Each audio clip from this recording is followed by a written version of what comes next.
नमस्कार दोस्तों। एक छोटी सी कल्पना करिए, आपका या फिर आपके किसी मित्र का एक छोटा सा ऑपरेशन है पथरी का। अब हम इस पथरी के ऑपरेशन को जिस डॉक्टर के पास करवाने के लिए जा रहे हैं, वो डॉक्टर बात बात पे, जी हाँ, भगवान पे यकीन करो, भगवान पे आस्था रखो, भगवान सब ठीक करेगा, जल्दी आपके बॉडी की रिकवरी करेगा, भगवान आपकी तकलीफ़ को दूर कर देगा, भगवान इस ऑपरेशन को सफल करेगा।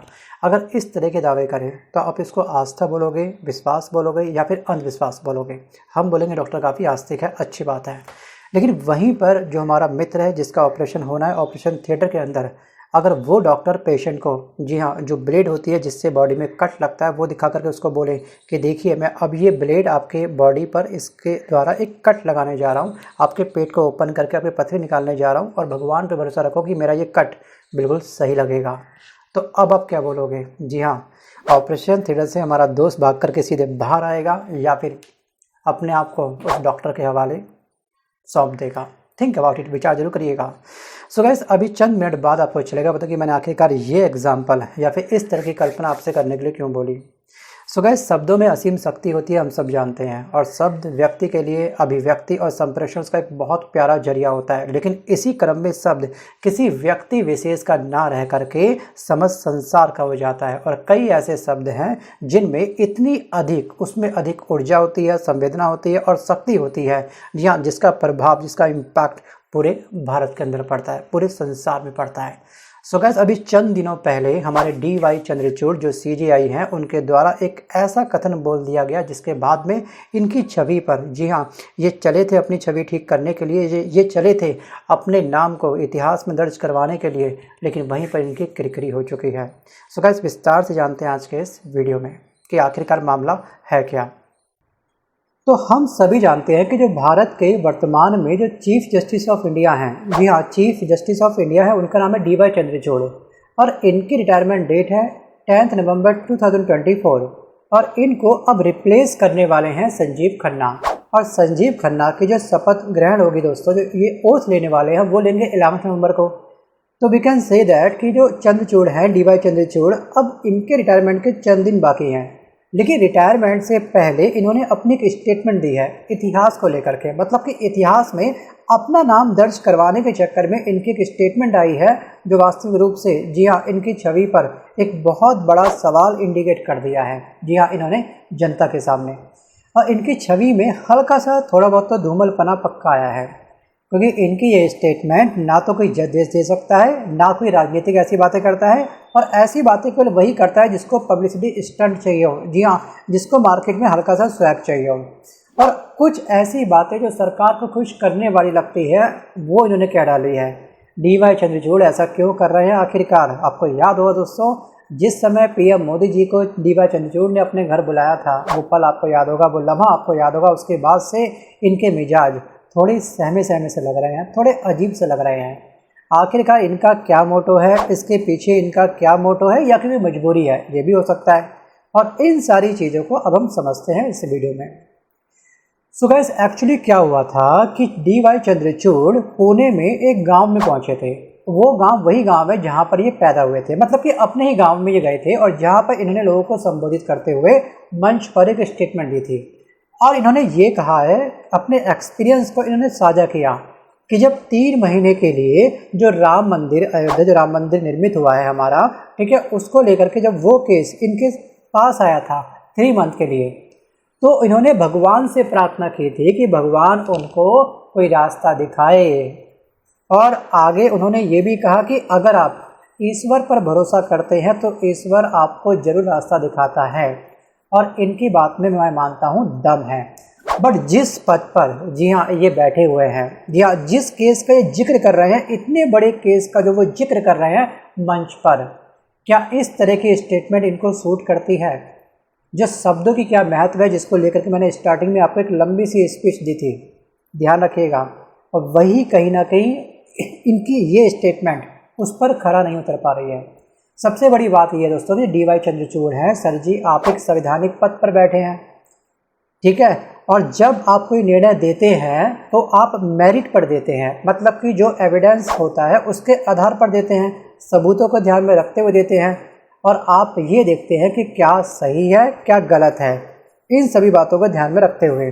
कानून के हिसाब से क्या सही है क्या गलत है, संविधान के हिसाब से क्या सही है और क्या गलत है, ईश्वर के दृष्टिकोण से आप कैसे कोई निर्णय दे सकते हैं, इस बात को लेकर के बहुत सारे सवाल उठ रहे हैं, बहुत सारे मीम्स बन चुके हैं सोशल मीडिया प्लेटफॉर्म पर। दोस्तों, संविधान के हिसाब से हमें सोचना पड़ेगा कि संविधान बनाया क्यों है। आप मान लीजिएगा, थोड़ी सी आप कल्पना एक और कर लीजिएगा कि अगर कल इनके सपने में कुछ ऐसा आ जाए जैसे कि भारत से भारतीयों को बिल्कुल बाहर कर दिया जाए, मतलब कि हिंदुस्तान से हिंदू खत्म हो जाने चाहिए, तो क्या ये सपने के आधार पर अपने फैसले लेंगे क्या? या फिर भारत से आरक्षण पूरी तरह से ख़त्म कर देना चाहिए? या फिर दोस्तों कहीं ऐसा ना हो कि यहाँ पर दोस्तों इनके सपने में कल ये आ जाए कि भैया जो पूरा भारत है वो पाकिस्तान का है। जी हाँ, पाकिस्तान आकर के विराजमान कर जाए इनके एक साइन के चक्कर में। सो आपको क्या लगता है कि इस तरह की स्टेटमेंट किसी को देना शोभा देता है? अगर कोई गांव का दोस्तों की प्रधान तक होता है ना, प्रधान की एक एक स्पीच में प्रधान भी 100 बार सोचता है कि मेरी एक स्पीच से क्या छवि पड़ने वाली है, कहीं कि मेरी छवि पूरे गांव के अंदर खराब तो नहीं जाएगी। और डी.वाई. चंद्रचूड़ जी, हम कह सकते हैं कि अदालत का जो शीर्ष पद है CJI का, ये उस पद पर बैठ करके इस तरह की टीका टिप्पणी कर रहे हैं। और सबसे पहली बात यह है दोस्तों कि ये एक बहुत बड़े जज रह चुके हैं, और जज वो जो CJI पद पर आगे प्रमोट हुए हैं, इनको जज की तरह CJI की तरह ही बात करनी चाहिए थी, ना कि किसी शंकराचार्य की तरह, किसी धर्माचार्य की तरह, बिल्कुल नहीं। एक जज अपने इंट्यूशन से फैसले नहीं देता है, एक जज अपने विचार से फैसले कभी नहीं देता है, अपनी आइडियोलॉजी से फैसले कभी नहीं देगा। एक जज हमेशा संविधान का जो कानून है, उस कानून का जो इंटरप्रिटेशन होता है, ठीक है, जो पिनल कोड हमारा बन रखा है, उसके आधार पर निर्णय देता है। लेकिन डी.वाई. चंद्रचूड़ का ये बयान जाहिर करता है कि यहाँ पर कहीं ना कहीं सरकार से इनको कोई पर्सनल फेवर चाहिए, या फिर हम कह सकते हैं कि इस समय इलेक्शन में टिकट का बहुत अच्छा फेस्टिवल चल रहा है, क्या पता इनको वो एंजॉय करना हो, ये भी हो सकता है। और हम इसको एक पॉजिटिव पॉइंट से देख सकते हैं कि जो इंसान डेली सुबह निकल रहा है घर से बाहर और शाम को वापस आ रहा है, और जो काम करने की बॉडी में एक पैटर्न सेव हो जाता है, जी हाँ, अचानक खाली बैठना उसे काफ़ी अखरता भी है। ऐसे काफ़ी सारे आपकी फैमिली में लोग होंगे जिन्होंने रिटायरमेंट ली होगी, तो उनका दिन काटना काफ़ी भारी पड़ता है, 24 घंटे उनको काटने को दौड़ते हैं। जी हाँ, क्या करे, कुछ लोग पेड़ पौधों में, कुछ भगवद गीता में, कुछ लोग टाइम को स्पेंड करते हैं, कुछ लोग पार्क में बैठ करके अपना ग्रुप तैयार करते हैं, कुछ लोग ताश पत्ते खेल के अपना टाइम पास करते हैं। तो हम इसको इस पॉइंट ऑफ व्यू से देख सकते हैं। लेकिन वहाँ पर सरकार से फेवर पाने के लिए भी कोई भी आपका कोई अगर डिमांड है, उसको रखने के लिए आपको इस तरह की, जी हाँ, आप समझ सकते हैं मैं क्या कहना चाहता हूँ, इस तरह की टीका टिप्पणी आपको नहीं करनी चाहिए। उनका फेवर प्राप्त करने के लिए डायरेक्ट उनसे बात करो। और मैं ऐसा क्यों बोल रहा हूँ बताऊंगा आपको चंद मिनट बाद, थोड़ा सा इंतजार और करिएगा। सो गाइस, रिटायरमेंट के पहले ही इतनी इनसिक्योरिटी आपको बयान में साफ साफ दिखाई दे रही है। सो गाइस, इन्होंने 19 अक्टूबर 2024 को इंटरनेशनल लीगल कॉन्फ्रेंस में बोलते हुए ये भी कहा था कि सुप्रीम कोर्ट से विपक्ष की उम्मीद ना की जाए, मतलब कि हम विपक्ष की उम्मीद हैं, ऐसी हमसे उम्मीद ना रखा जाए। तो इनका कहने का अर्थ ये था, वो जनता की अदालत है, बहुत अच्छी बात है, आप जनता की अदालत है, निष्पक्ष आप जांच करते हैं, तो इसको बोलने की आवश्यकता है क्या? जी हाँ, मैं का इन्होंने गुणगान गाया, तब भी इनकी काफ़ी मतलब छवि खराब हुई थी। बाकी मैं मानता हूँ सोशल मीडिया प्लेटफॉर्म पर टांग खिंचाई करने वाले लाखों लोग, करोड़ों लोग बैठे हुए हैं। तो चलिए ठीक है, एक छोटी सी स्टेटमेंट है, हम इसको लाइटली ले सकते हैं। आपने जो बोला लेट इट बी, जाने दो।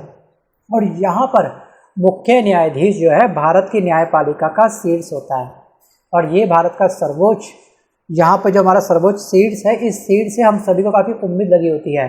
और इन्हीं उम्मीदों के आधार पर आपके अंदर सभी आम जनता भगवान देखती है, और बट ये भगवान ऊपर वाले के भगवान के इंस्ट्रक्शन पे चलता है, ना कि सबूतों के आधार पर। बड़ी अजीब बात है। लेकिन अब डी.वाई. चंद्रचूड़ पक्ष विपक्ष की बात करने लगे। जी हाँ, अपने कोर्ट के अंदर, अपने मंच के अंदर।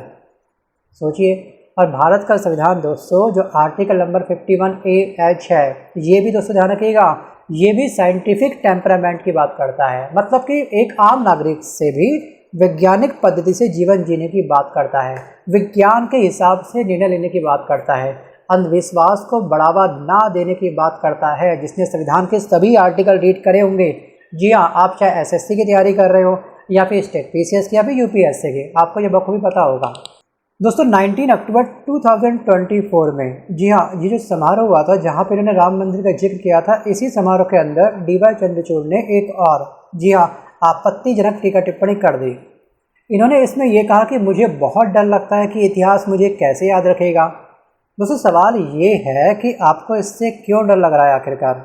जी हाँ, आपको डरना इस बात से चाहिए कि वर्तमान में, जी हाँ, आपको लोग किस एंगल से याद कर पा रहे हैं। जी हाँ, कर्मों के आधार पर ही इंसान को याद करा जाता है। ध्यान रखिएगा, जैसे हमारे स्वर्गीय अटल बिहारी वाजपेयी जी के कर्म आप देख लीजिएगा, कितने प्यारे कर्म हैं उनके, अब तक हम उनको याद करते हैं। और हमारे स्वर्गीय एपीजे अब्दुल कलाम जी, कितने प्यारे कर्म हैं उनका, थिंक अबाउट इट। तो कर्म के हिसाब से ही इंसान को हम याद कर पाते हैं, इतिहास में अपने नाम को दर्ज कर पाते हैं। इतना इमेज कॉन्शियस आपको होने की आवश्यकता क्यों है? आप कैसे निर्णय दे सकते हैं कि जब आपके माइंड में पूरी इमेज सवार होगी कि आखिरकार मुझे इमेज कैसे ठीक करनी है, इतिहास की टेंशन होगी तो।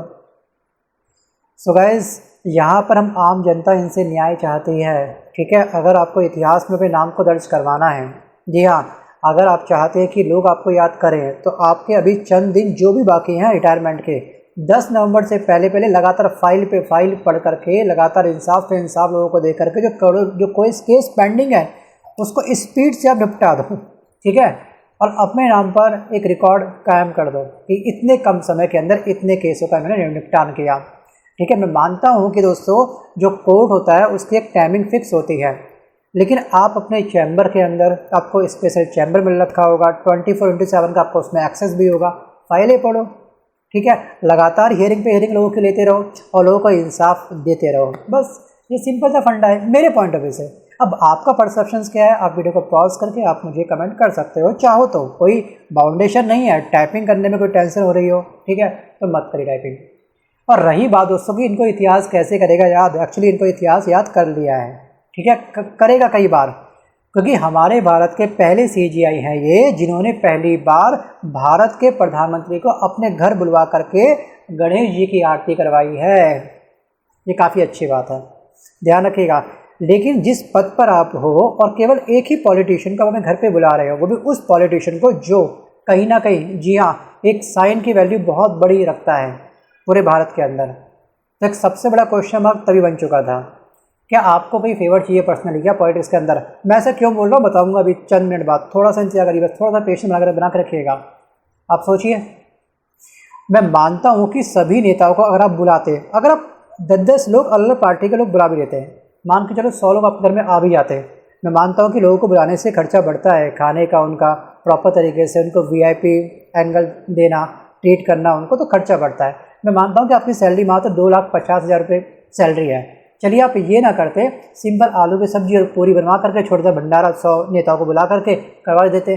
तो इसमें ये होता कि आपने पार्शियलिटी, आपने भेदभाव नहीं करी है, आप सभी नेताओं। डीवाई चंद्रचूड़ जी के बारे में कुछ लोगों को थोड़ी सी अगर गलत फहमी है, तो मैं गलत फहमी को करता हूँ दूर। जब ये सुप्रीम कोर्ट का जब इन्होंने रुख लिया था, डेट थी आपकी 13 मई 2016 को, ये इलाहाबाद हाई कोर्ट के चीफ जस्टिस थे, और उस समय से और उसके पहले डीवाई चंद्रचूड़ साहब additional solicitor general of India रह चुके थे।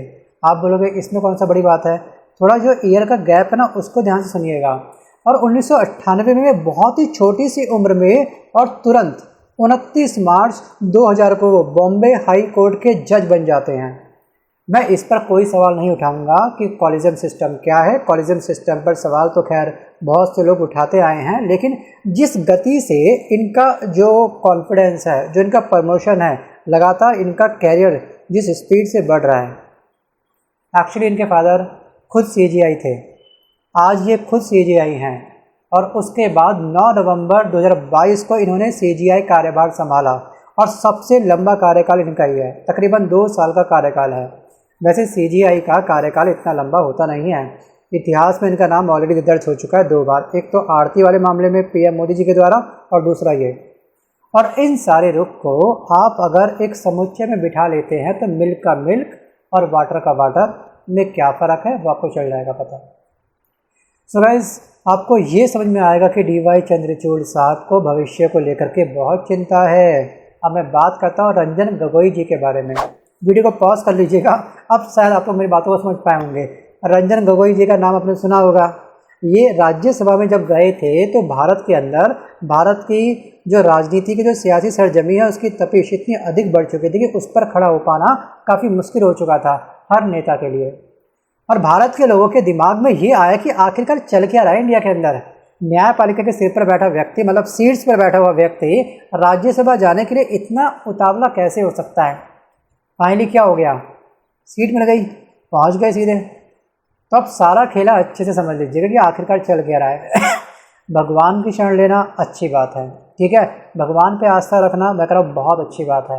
मैं मानता हूँ कि 24 घंटे में से 10 घंटे आप केवल माला जापी करो, सुबह शाम नाम लो, कोई दिक्कत नहीं मुझे। लेकिन जब आपका जो कर्म है, जी हाँ, कर्म को लेकर पूरी ईमानदारी के साथ निभाओ, तब बनेगी बात, ना कि बस आपका इंट्यूशन क्या कहता है, भगवान ने आपको सपने में क्या बोला वगैरह वगैरह, इस बात पे नहीं। सो गाइस, ये था मेरा परसेप्शन। अब आपका परसेप्शंस क्या है, आप क्या समझते हैं कि यहाँ पर दोस्तों इन्होंने जो स्टेटमेंट बोली है हम उसको काफ़ी लाइटली ले सकते हैं। लेकिन अगर आप दोस्तों कभी किसी भी जा कर के किसी एरिया के एसडीएम बन जाते हो, ठीक है, आने वाले टाइम पे डीसी बन जाते हो, और आप कहीं पर कोई आईपीएस ऑफिसर बन जाते हो, या फिर आप किसी भी सरकारी जॉब पर जाते हो, तो अपने स्टेटमेंट को तोल करके मोल करके अच्छे से बोलिएगा, क्योंकि आपका एक एक शब्द आपकी छवि तैयार करेगा ऑफिस के अंदर। अगर एक गलत शब्द या फिर एक छोटी सी स्टेटमेंट आपकी छवि को ख़राब कर देती है तो वो कहीं ना कहीं आपके ऊपर भी एक बहुत बड़ा सवाल बन जाती है। सो गाइस, शब्दों की ये होता है सबसे बड़ा महत्व। मेरा कहने का अर्थ है कि शब्दों को कम से कम सोच समझ कर बोलना चाहिए। और सीजीआई से भी मेरी यही रिक्वेस्ट है कि आने वाले समय में प्लीज़ ऐसी कोई स्टेटमेंट ना दे जिससे साफ साफ ये लगे कि जैसे हमारे ये रंजन गोगोई जी के साथ में हुआ था, जैसे उनको रिटायरमेंट के बाद अपने आगे के रास्ते ओपन करने के लिए कहीं ना कहीं सरकार का सहारा लेना पड़ता था। आप भी इस टाइप की टिकट टिप्पणी कर रहे हैं, एक सॉफ्ट कॉर्नर आप सरकार के मन में बनाना चाहते हैं। दोस्तों सच कहूँ तो अब ये बताएगा आने वाला वक्त, अगर ये रिटायरमेंट के बाद में किसी पॉलिटिक्स पार्टी से जुड़ जाते हैं तो इनकी मंशा क्या थी वो हमको अब चलेगा चंद दिनों बाद पता। सो गाइस, आपको याद होगा कंगना के बारे में, कंगना रनौत के बारे में, वो फिल्म जगत से संबंध रखती हैं।